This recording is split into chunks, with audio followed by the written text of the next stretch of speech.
Hi there, my name is Stanley Steen from Team Deberoo, and in this video you will learn how you can find the content that you have started inside the community. This video is brought to you by Deberoo.com, the #1 affiliate marketing software platform. Alright, here we are on the dashboard of the Deberoo platform, and in this video you will learn how you can find the content that you have started inside the community of the Deberoo platform. So first things first, we need to go to the community to find the content that we have started. To do so, go to the tab Community and then click on Community.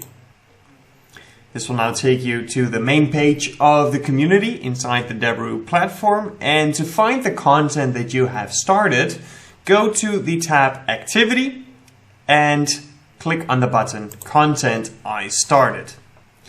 You will now get an overview of all the topics that you have started and perhaps reactions of other users on your topics. So this will give you a nice overview of all the posts that you have started and any replies that any of the other users have given you. You now know how to find the content that you have started inside the community of the Deberoo platform. This video is brought to you by Deberoo.com, the #1 affiliate marketing software platform.